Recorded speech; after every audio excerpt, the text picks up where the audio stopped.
Hello and welcome to the Album Man, and today I'm going to be doing a review of Shinedown's new album, Amaryllis.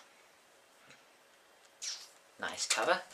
So this was my third most anticipated album of 2012, and I'm a big Shinedown fan, and the last effort, The Sound of Madness, is actually my sixth favourite album of all time. And when I reviewed it, which was about December I think, it was one of my early ones where it's really dark and I still have the good old microphone, and I gave it a 10 out of 10 because in my opinion it is a perfect album.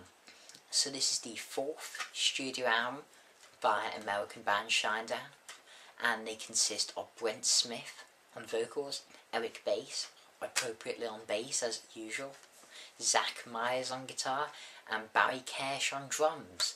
So this album was released on the 26th of March this year, 2012, and I was having a little look on Metacritic, and at the time of doing this review, the Metacritic score is 48 out of 100. Okay, so 4.8 out of 10. Now, bear in mind that Metallica's dreadful album with Lou Reed, Lulu, had a Metacritic of 45. That's 0.3 less than this. So I think the question is Amaryllis really as bad as Lulu? Well, we're going to find out. So I'll tell you the track listing. Adrenaline, Bully, Amaryllis, Unity, Enemies, I'm Not Alright, Nowhere Kids, Miracle, I'll Follow You, For My Sake, My Name, Wearing Me Out, Through the Ghost. Okay, so there's the tracks. So this starts out with Adrenaline, and this is probably the heaviest, fastest track on the album, but it still maintains a very strong, catchy chorus. I think it's a really great start to the album. It's like the sort of Devour of this album, even though it doesn't sound too like Devour. It's, you know, sort of heavier, fast intro to the album. And then we get to Bully. Now, this is the main single from the album. It was released on January the 3rd, 2012. And I did actually do a track review for this, and there'll be a link down below. And, yeah, I mean, as I said, it was released on January 3rd, 2012, which was, yeah, when I think most of it was really announced. That's when I found out about the album, to be honest. And the song really demonstrates how this album has a different sound to, well, The Sound of Madness. I'd say it definitely has a heavier, going closer to that sort of post-grunge Seether type sound. Even though I wouldn't say there's heavy Seether, no. But, you know, they're more heading in that sort of post-grungy direction, I would say. But still, it sounds like Shinedown. You know, it isn't too different from Sound of Madness. It doesn't sound out of place. And now, when I did a track review of this song, I didn't think it was that impressive. I gave it a 7 out of 10, I think, something like that. Which is still a great song, but not particularly special. But after hearing it on my wonderful hi-fi, I have to say it sounds really good. It's a really strong track, and I'd say it's now one of my favourites on the album. With its, you know, the way it carries a poignant anti-bullying message that covers suicide and how no one ever cares about bullies, they're just a fading memory.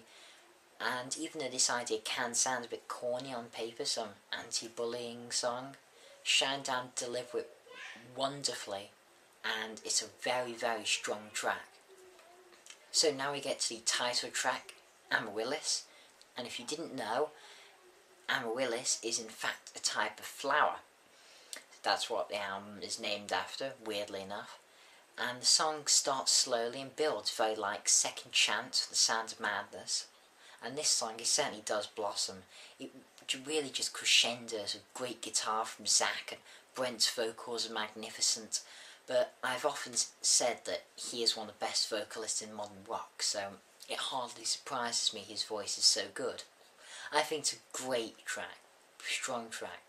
Then we get to the second single from the album, which is called Unity, and the music video now was released on March 12th, 2012. I actually wasn't aware when that came out. which was a shame. Would have watched it earlier, may have even done a track review for it, but oh well. And it starts out with a gentle piano before bringing in the rest of the instruments, but I mean, this is certainly a piano-driven song. And I mean, it has a chorus, it's addicting, just so catchy. It's another really great big rock song. Just another great example of how good Shinedown are writing a chorus. And then we get to Enemies. Now this is another heavier song. And this certainly does have, I'm sure I'm going to get lots of hatred for saying the swear word of music, the N word of music, which is Nickelback, of course. And it does have a Nickelback feel to it, I'm afraid to say, to all you Shinedown fans. I mean, it still sounds like Shinedown, but it does sound pretty Nickelbacky. Yeah, it's not really anything special. It's okay, it's a decent song, but it's not the best. Bit too modern Nickelbacky for my liking, like From Here and Now and Dark Horse, that type of stuff. Then we get to I'm Not Alright, which starts out slowly and, you know, fits in with the sound of the album. But again, it does suffer from the N-word. It just does have a Nickelback vibe in the chorus. I can't deny it. It's pretty good, but I mean, it's not exactly cry for help. Then we get to Nowhere Kids. I can't say I'm a big fan of this. I mean, especially the pre-chorus, which, oh my god, it is so goddamn annoying, the pre-chorus. It makes Jar Jar Binks seem tolerable. But then they get to the chorus, which is just so damn good, so it sort of counteracts a bit, but it's really not the best song. I don't enjoy it that much. But then they get right back on track with Miracle, which is a wonderful power ballad, which is what I've always thought that Shinedown do best. And it's just a great example of their ballad writing skills. A very strong, powerful chorus, and demonstrates the magnificence of Brent Smith's voice. Then we get to I'll Follow You Home, which is a wonderful piano-driven power ballad. And actually, I think has a hint of good old Blackstone Cherry in it, I have to say. But yeah, some people may agree, disagree. It's one that's only a little bit. But such a great chorus, like most of the tracks on this album. So strong chorus-wise. It's probably one of my favourite tracks on the album. Such a strong song. Then we get to For My Sake, which is certainly heavier than the two songs before it. But it's just as strong, and the chorus is just as good. Again, another really strong song. Then we get to track 11, My Name, Wearing Me Out. A really powerful song, and is definitely one of the best songs on this album, if not the best. It has such a power and even aggression to it. Just, I absolutely love this song, just so well done by everyone. Then the last track is Through the Ghost, which starts out with some bells chiming over the acoustic plucking before Brent's voice comes in. This is certainly a ballad, and it's a really beautiful way to end the album. I have to say, I think this song actually reminds me quite a bit of Call Me from Sound of Madness, which was another sort of, it was the last track of the album, quite ballady, but I think it has similarities in tune to it.